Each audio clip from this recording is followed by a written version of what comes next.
Netflix has a new, monstrous story to tell. In 1950s Wisconsin, Ed Gein lived quietly on a decaying farm, hiding a house of horrors so gruesome it would redefine the American nightmare. Driven by isolation, psychosis, and an all-consuming obsession with his mother, he committed crimes that would haunt Hollywood for decades. The third and most harrowing installment of Ryan Murphy and Ian Brennan's anthology series. Watch Monster, the Ed Gein story, October 3rd, only on Netflix.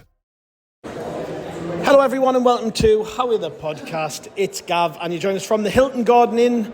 We stood with a pint, stood celebrating Sunderland's success in the Premier League. Another win, a 2-1 victory over Brentford.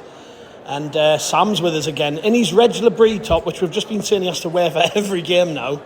You alright, mate? How do you feel after that? I am. We've had a little cuddle, haven't we? Yeah. But I was saying to you, talking about me top, I spent 140 quid on the home top and away top, and I've wore this both weeks. And I can't take it off now, can I? No, and I'm wearing last season's third kit, which means absolutely nothing. I tell you what, I'd say when I seen you when we're coming to the Hilton there and walking in through reception, I don't know how to sum that up. I would have been over the moon with a point. And to be stood here with 3 points from such an important game is, I mean, you're still with your hand on your head. It is hard to believe that we've just won that game. It is. I was saying, like, I think even if we didn't score that goal, we would have came in and said that's a great result. That's a good result in the context of it. But to win it, like you said, we'll go into it, all the drama that surrounded it and everything. This place, for once, probably first time in my lifetime, is a fortress. You can talk about it being a fortress, you can talk about you need to win your home games. This place has a good feeling around it this season, and long may it continue, because I know we'll get into it, but things went our way, things didn't go their way, but the players fought and the fans fought. It was similar to West Ham, but actually on the pitch, particularly the last 20 minutes, I thought was more impressive today than what we saw against West Ham. When I come out the ground, I turned around to my mate and said that was better than West Ham. Yeah. It was, because that game was out of our hands for a period and we brought it back into our hands, and then we found a way to win. And that's what you've got to do in the Premier League. I said this after Burnley last week. Burnley controlled the game when they needed to. They defended really well. You know, they showed quality when they needed to. It's exactly what we did today, but we also had a bit of luck. You know, I mean, I'm not even going to try and break the game down moment by moment, because as I'm stood here right now, I'm still not sure what the fuck just happened. But the most important thing was that we came away from that and we got the 3 points. And I again, as I was walking out the ground, I said to my mates, like, if we're going to stay up, it's going to be the home form, isn't it? That's going to keep us up. Do you know how many home games Ipswich won last season? 1, 2, maybe. 1. Yeah. We've just beaten them at the earliest opportunity, and I'm not using that as a stick to beat Ipswich with, whatever. But last season, I remember the team to watch was Ipswich, because they'd spent all the money. I know they've spent it in a different way to us, and we've been smarter about it.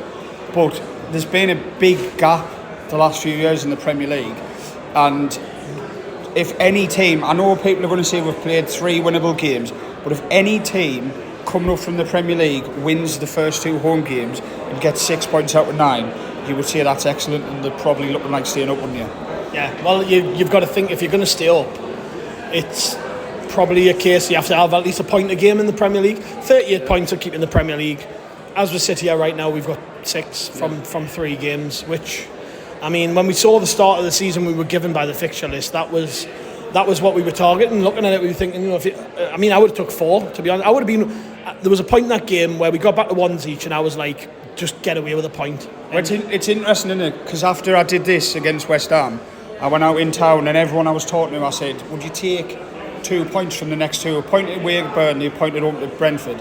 And everyone thought about it and went no. And I went, well, would you take 3? And they all said yes, and that's what we got. So, yeah, spot on. Yeah. Well, to quickly chat about the game then. I mean, from the off, I thought, I just want to give credit to the fans actually before we start, because on the pod this week we've talked a lot about like how the fans are going to be with the players, and sort of that good feeling from the Coventry game, the good feeling from the West Ham game. We've got to keep that rolling, and I didn't know what it was going to be like today, but the fact that the ground is sold out makes such a difference. When you're looking round and every single seat filled and everyone's up for it. It's the attitude though more than anything. Like, we've had sold out games, but it's the attitude. Like, every game now, I know we've only had 2, so it's rich to say, but we had Coventry before that. Every game feels like an event. Do you know what I mean? Like, we're going to the game, it's a big thing, and I'm nervous. Well, even today, I know there wasn't like a tifo or anything, but we had the pyro going off before the game, the songs before. It sets the standard, doesn't it? Totally. And like, I'm not going to get drawn into it. We've done this for years. I've been trudging to matches in League One, and it's just another home game, and you're sitting in the house thinking, I can't be able to go. Every game now feels like, right, it's a chance to get another 3 points, get behind the lads, and it needs to continue. I know we've got, 3 weeks before Villa, but it'll be like that again against Villa, and then I don't doubt that they'll deliver. Yeah. The performance today was brilliant, though, I thought. And I said this in the pub before the match, I was saying, like, you know, even though we're looking at this and we're going, well, you know, Brentford are probably going to struggle, West Ham are going to struggle, Wolves are going to struggle, Burnley are going to struggle, yada, yada, yada. Still, look at their team. They've got so much quality on the pitch. You're looking at it and you're going, I wouldn't mind him playing for us, So even though like Brentford are a team you're looking at and they're going, well, they're probably going to finish like lower bottom half, maybe even struggle. They're a team who, you know, they've still got hundreds of millions of pounds worth of players on the pitch, and that's without Mbuemo, that's without Norgard, that's without Wissa, that's without Flecken in goal. You're still looking at that team and you're going, Jesus, you know, like Brentford are a good team. So we're going into it and we're like, well, all we can focus on is us. All we can do is work harder than them, be fitter than them, be stronger than them, and take our chances. And that's ultimately what happened. I think Sunderland, in the end, wanted it more. I don't actually think Brentford played that well. I think they had spells where they were decent. We were told before the game, like I say, when I did the preview pods through the week, and I spoke to Sam from the London Evening Standard, he was telling us all about Brentford and saying, like, you know, Brentford won't want much of the ball, but when they've got it, they'll be clinical, they'll counter-attack against Sunderland, they'll use their pace, they'll use their fitness to get in behind you. They did that, actually, to be fair. That was exactly how they played. What we were told was what we got with Brentford. But our way of countering that was to just be more at it. I don't know if there's no sort of physiological measure for being at it, but we were more at it. We look more of a team, don't we? Yeah. Everything today ran through Damsgaard for them, just from me watching the game as a Sunderland fan. And it reminded us of West Ham. If Bourne wasn't on the ball or near the ball, they couldn't do anything. And we don't really have a player like that. You talk about like years gone by where we've had McGee, give it to McGee, see what happens, give it to Clark, see what happens. We just look together and as a team, do you know what I mean? It can go out left, it can go out right, it can go through the middle, we can keep the ball, we can sit off. Everyone's in it together. And I was talking to you before we started, and I know I'm going all over the place. Lafay started today. He started arguably out of position. And it wasn't even necessarily what he did on the ball that was good for me. He was putting in like crunching tackles. Do you know what I mean? At the start of the game when he put like one after another, where and it sets the tone, it gets the crowd up. And his first touch, by the way, is mad. Like we had, I think it was it second half when Roofs played like a long ball and he just caught it. His like we had him in the Championship. Like, do you know what I mean? That's the scouting we've got. That's the pull we have. Yeah. So again, the performance for me was just a case of we were more workmanlike, and yet we showed our quality, ability was there.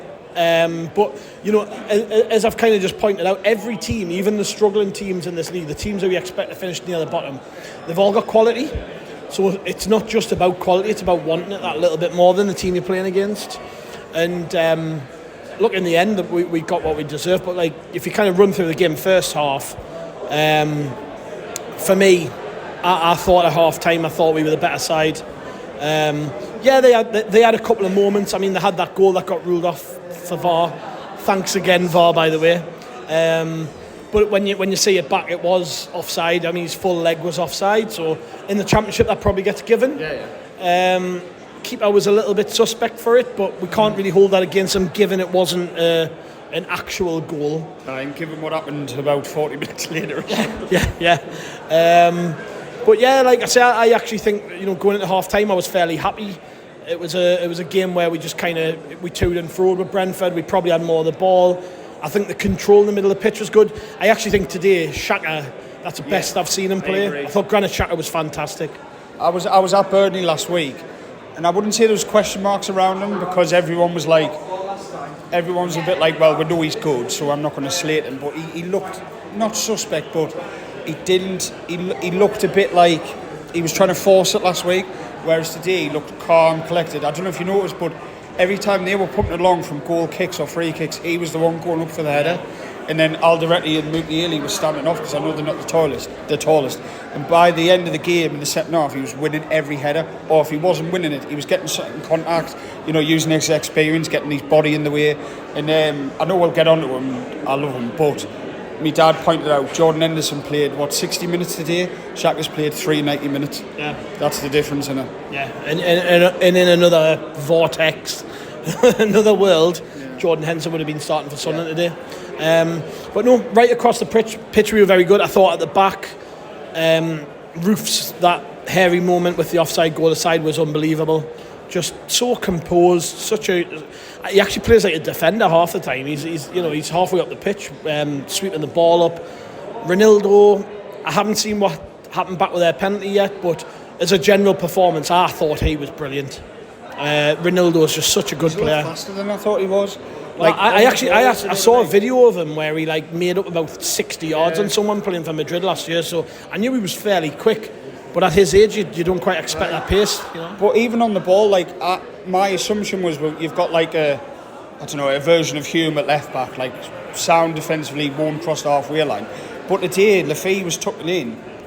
He was sometimes out there on his own in his pace and his first touch. And I think it was towards the end before Wilson scored, he burst down the left-hand side, and rather than putting it across, he jinked forward and backwards, you know what I mean? So he's got everything in him. I think we spoke about it against West Ham, but you can tell the step above with him, and no more so than the lad next to him, Alderete. He looks unbelievable. He's fucking mustard, isn't he? He's got everything. He's imposing, great in the air, unbelievable first touch, great passer of the ball. But the most important thing is he can defend. And I almost have to take a step back though when I'm saying all this, because I'm we paid a lot of money for him, so you expect him to be able to do that at the top level, given he did it. He made the La Liga team of the season. So Alderete with it. But I'll take a little step back here. But you said something before about how together we look as a team, right? This team is brand new to each other. It's mad, isn't it? I think we touched on it in the first home game, but I think I said it was 7 starters in against West Ham. And then even more today. Was it 2-2? Today was a Mayan Darren Hume the only remaining players. Yeah, because Ballard wasn't there, no Patterson. But even then, you're talking when you sign loads of players in January and even 2 people come in and you think, I'll give them a few games to bed in. These look like they've been playing together for 2.5 seasons. And even if they're not on the same wavelength, which I'm not saying they're not, because they are, is they're fighting for each other. Do you know what I mean? If Siddiqui misses the ball, Diarra's there. If Diarra misses the ball, Xhaka's there. If Alderete misses a ball, Ronaldo's on the cover. It's class to watch, and the word is together. Because I know I said it earlier, and I'm just going to repeat myself. We don't really, at the moment, have a standout player, but we have a team, which I can't say I've seen for a long time. There's an almost different feel when you come into the games now. We were talking about this before the game. It doesn't feel like anything I've felt before, because I went every game during the Reid era, when it was great, and I was a kid, so I maybe didn't appreciate it as much. But now when you turn up, the stadium's full, the team on the pitch is clearly good. The quality in the Premier League's totally changed, so we've had to go out and sign good players. And now I'm going to the match and I'm I can't believe how good some of these players are that play for us. And today it was a case of the quality's there, but also the fight, the determination's there. And then in the second half we made that count, because we suffered a couple of setbacks. It's safe to say, gave away a penalty which I haven't seen back, so I don't know what happened. By all accounts from the lads who were watching back home, Ronaldo had 2 arms around their player. If that's the case, you can't get away with that in the Premier League, and as good as he played, could have been a fatal mistake. Wasn't. The clamping down on it. I think I was listening to Super Sunday last week, and Fulham gave one away against Man United, and I think it was Gary Neville or Jamie Carragher, one of the two, was saying that apparently every club's had a meeting with officials and they've said we're clamping down on this. Right. So yeah, fair enough. And if it's happened, it's happened. And it was a shit penalty, by the way. Absolutely terrible penalty. Sharda just kind of walked up to it and passed it towards Robin Roufs. But Roufs was on his toes, he was ready to go. And he's becoming a real fan favourite, isn't he, Robin Roufs? Even now you walk into the stadium, he touches the ball and the whole ground is shouting his name. He's just already 3 games into the season, he's endeared himself to the fans, and no better way to do it than saving penalties, I've got to say. No, well, I know it's pre-season, but he's now faced 2 in a Sunderland shirt and saved 2. Yeah. So I mean, what more do you want him to do? Do you know what I mean? But it's not even that; it's his overall game. And I know he's a bit iffy for the offside goal, and I've seen it back. And he gambles from close range, goes to his near post, rolls past him. Unlucky, maybe could have saved it, but it's his overall play. Every time they get a corner, and when they came out for the first half, the line up next to me, and I was thinking they look massive. And you're talking way without Ballard, and we've got Isidor starting instead of Wilson. Yeah. And I don't really fear corners. Do you know what I mean? I mean, the team could score a corner, but when you've got him in goal, I trust that he'll make the right decision. And for a new goalkeeper, was he 22? That is, how good's that? Do you know what I mean? Have the confidence like that after 2 games. It's huge. And he's obviously had a call up this week as well, hasn't he? Yeah. For the Netherlands senior side, so obviously he's got something about him that they recognise. And yeah, then after that, you know, we had a few chances where we were really good with the second balls. I thought Diarra, Siddiqui, even Xhaka, all the four. You know, I would struggle to really point out anybody who didn't do their job in terms of picking up second balls, anticipating passes, pressing. It was all there. And you kind of got a feel for how Lebris saw this game when he made his changes. So he didn't go conservative, which I think Brentford did. I think their changes were a little conservative. We went attacking. We brought on forwards, even despite the fact they got a goal. Adingra was stripped off, ready to go. Wilson Isidor came on, you know, and we went for it. And their goal, I need to see it back because I'm not quite sure what happened.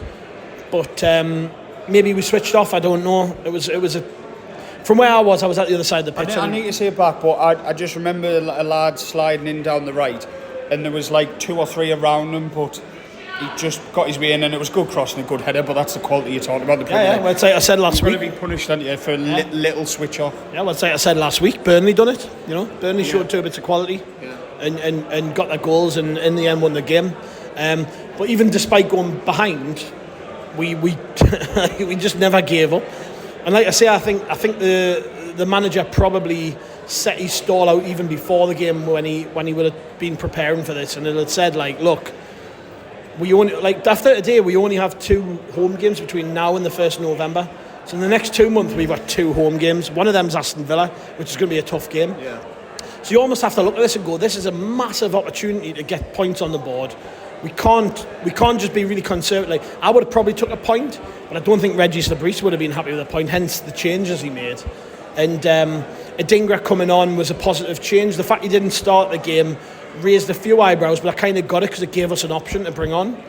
And then Wilson Isidor seems to have become this, like, you know, when Lebris talks about finishers, that's what he is to this team. He's a finisher, you know, he comes on and does it. Comes on and does the job, and I know that him and his partner had a baby yesterday, so I kind of expect him to maybe feature in this game a little bit more than he did. Might have been that he's had a lot going on and they were just like, you're going to be on the bench today, Wilson, blah blah blah, but he was fired up and motivated, and he looked good from the minute he came on, and we got back in the game with a penalty, which again I haven't seen it back.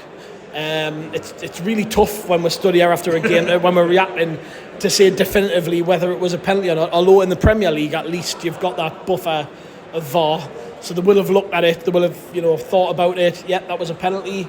I'm not even sure what happened, if I'm honest. I think it was just another pull down, really. Yeah, another pull. I don't even know if it was. I don't know if it was on Wilson or what, but yeah, it was right in front of us, so I should have seen it. But yeah. Who did you think was going to take it? Because I went to my dad. There's no way Wilson doesn't take this.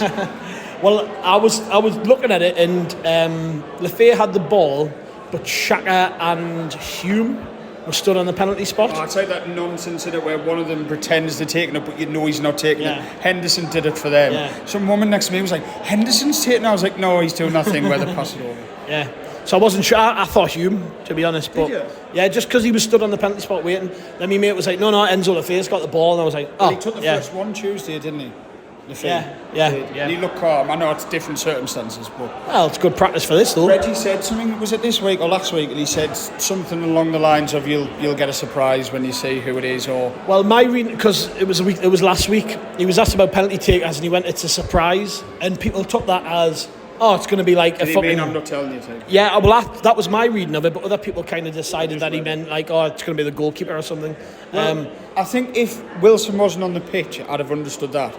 But Wilson being on the pitch, I was 90% sure he was taking it. Like, I just think with the amount that we've missed, they've probably decided very early in the pre-season who the penalty taker was. A fresh person as well who hasn't missed 2 penalties away from home. So Enzo Lafay stepped up, took it, scored, sent the keeper the wrong way. It was a really well taken penalty, unlike theirs. And a bit like Wembley, we got that goal and you felt the crowd building confidence, and the motivation of the players then grew as well. You saw them straight away. It was interesting. There was about 4 or 5 of them ran and got the ball and ran back. Yeah, we noticed that. Body language was really... I know it means now, really, when you're looking at it, but it's encouraging, do you know what I mean? It's not like, right, we've got a point, we've got the... It was like, no, we can win this. Yeah. How good's that to see? I know. And we were buzzing to get back. I think it was Diarra ran back to the centre circle with the ball in his hands. And you knew from that moment we were going to go for it. And, I mean, yeah, we did fucking go for it. I mean, we kept getting at them. But it wasn't like we had chance after chance. It wasn't like we kept making their keeper work. We did have a few corners, which builds pressure. Some good ball. By the way, I just wanted to talk about that. Some of the balls in the box were fantastic. Talby put 3 in the first half, which if you're just looking at it, you're going, oh, there's somebody with a bit of height on them in the box there. Oh, is that when Mukiele eventually put it over the bar? I was thinking that's without Ballard. I mean, we're talking about... Alderetti's not very tall. He must be like 6'1" max. And Mukiele was originally a fullback, and we're taking long throws as well, and he's the person taking the long throw. So it shows you that every opportunity to get a goal, we're going for it, which is great. Yeah. But yeah, we kind of just ploughed forward. We went for it. I think it was Granit Xhaka put the ball in. I think I'll have to see it back. Yeah. But it was a great ball in. Isidor's kind of between 2 players. Rises really high. I don't think I've ever seen him score a header. I might be wrong. I can't remember Isidor scoring a header for us. Maybe one at some point. Screaming, but I've got no. I can't remember it either. And given that I sat before the game talking to people I was with saying, mind that keeper they've signed, what a keeper, blah, blah, blah. Yeah. Hey, what a fucking shitter he had for that, eh? Straight through was him. Was it right next to him? I know he palmed it in. It kind of went through him as if it was like sort of like it hit him and went in the back of the net. Well, he had a shot in the first half, we crossed it in, and he knelt down to gather it and just bounced off him. But I was the same as you before the game. I was like, wow, what a coup, like, to get someone like him, but it shows you've done it. Yeah. And we waited around, we celebrated, and then we were like, not too sure if that's a goal or not. Everyone stood around waiting for VAR to make its decision, and then there was probably like a 30-second pause, something like that. And I'm like, oh no, this isn't a goal, is it? Because I actually thought, I'm in the southwest corner, I thought he was offside. But obviously it wasn't, otherwise it wouldn't have been given. But I did think he was off, so I kind of tempered me celebrations. Yeah. But VAR the winner. What was it like from your end of the ground? I just thought it was a goal, but then I sort of half jokingly, half terrified went to me dad, is everyone on side? Because we'd seen in that game what VAR does. And then we laughed, and then I just saw, I think it was Xhaka and their captains of Collins talk to the referee, and I was like, oh, they must be checking something. And then the longer it goes on, in the ground you get told nout. So you're thinking the longer it goes on, they're checking something, but then I just heard the roar from your lot, and I will have been. Again, celebrated twice, which is nice, I guess, but it's also horrible. VAR's been pretty kind to Sunderland, hasn't it? It's gonna... Let's not get ahead of ourselves. It's that inner pessimism that we all have. Is that it's going to fucking come back? As long as it's not against the Mags. I know you've said it now. I've said it for ages, and I'm going to keep saying it. As long as it's not against the Mags. Chelsea away, Man United, whatever. We'll have a goal disallowed. We'll move on. Not against them. Yeah. And to be honest, after we got the equaliser, the penalty, I thought, could be our day. But like we when we get that goal in the... I mean, it's become a hallmark of this team, scoring late goals, hasn't it? Till the end? Yeah. Until the end. It literally defines us as a club, doesn't it? It's because every time I've seen that on banners, I'm thinking, we're going to concede last minute at Wembley and everyone's going to use the banners. Didn't happen against West Ham, didn't happen, Burnley didn't happen. It's us till the end. That's us as a city, us as a fan base, and it's them lads on the pitch and the lads behind the scenes as well. The fight for everything. I mean, I don't know if you want to go on it, but we've got 2 days of this transfer window left. I wouldn't be surprised if I see another superstar against Villa. Do you know what I mean? I wouldn't, because everyone is doing their part, including the fans, and it's great. I'm so proud of the team today. Proud of the manager. All these things that we sort of we wax lyrical over on the podcast all week, talking about I like to think we're a very pro Sunderland podcast. I'll just kick me empty pint pot over. I like to think we're a very pro Sunderland podcast, which we should be as fans, but we're always trying to see the best in the team, and it's great to get rewarded when we put a performance in like that. And like, I'm walking out the ground after the game and everyone is absolutely ecstatic. It can't be understated how much of a difference that sort of performance makes to the city. When when I go into work on Monday morning, everyone's going to be bouncing off the walls, and it'll be the same all over the region. You know, people are absolutely in love with this football club at the minute. Hence why we're selling out every ticket. Hence why we're getting so much great attention for what we do. And then when we back it up with results and performances like that, I'm so proud. Again at half time I'm talking to the lads and I'm saying, like, you look around this stadium and you see how full it is, and you see all the fans in the ground, and like how behind the team everyone is. I can't remember it being like this. No, it's been so long. But you've always been glass half full. I've always, and I hate it, but I've always been pessimistic. But that's because, like, I've never really known anything apart from, like, sort of staying up or going down. That's it. I've known nothing else as a Sunderland fan. We got to Wembley against Man City, nearly beat them. That's the high point, beating the Mags, whatever. I've always been pessimistic to the point where against Coventry in the first leg, even though looking back we played it perfectly, I'm going, what we're not pressing for, why we're sitting off. Whereas now I've seen these lads and I've seen the manager, and I've suddenly within 3 or 4 games just turned positive. And I don't even know if it's positive, but I went to West Ham game, saw it, went to Burnley, and Burnley was poor.